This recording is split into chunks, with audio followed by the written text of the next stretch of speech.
ரஹிமஹுல்லா சொல்லுவார்கள், கவலை ஷைத்தான், ஒரு முஃமினுடைய கவலை ஷைத்தானுக்கு மிக விருப்பமானது. ஒரு முஃமினை கவலை அடைய செய்தால் அல்லாஹ்விடம் இருந்து அவனை தூரமாக்கி விடலாம். அப்படியா இல்லையா? தொழுகையிலிருந்து தூரமாக்கலாம், வணக்க வழிபாடுகளிலிருந்து தூரமாக்கலாம். அதனால் ஒரு முஃமினுடைய கவலை ஷைத்தானுக்கு விருப்பமானது. கவலைப்படாதீர்கள், அல்லாஹ்வின் மீது உறுதியான நம்பிக்கையை வையுங்கள். ரசூலுல்லாஹி ஸல்லல்லாஹு அலைஹி வஸல்லம் அவர்கள் அதை அடிக்கடி சொல்லுவார்கள். இப்னு கய்யிம் ரஹிமஹுல்லாஹ் சொல்லுவார்கள், அதனால் தான் அல்லாஹ் எங்கேயும் முஃமின்கள் குர்ஆனில் கவலைப்படுவார்கள் என்று ஒருபோதும் சொன்னதில்லை.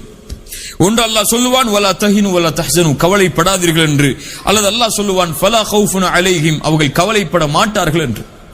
முஃமின்களை பற்றி அல்லாஹ் குர்ஆனில் சொல்லும் பொழுது எங்கும் அல்லாஹ் முஃமின்கள் கவலைப்படுவார்கள் என்று அல்லாஹ் சொல்ல மாட்டான்.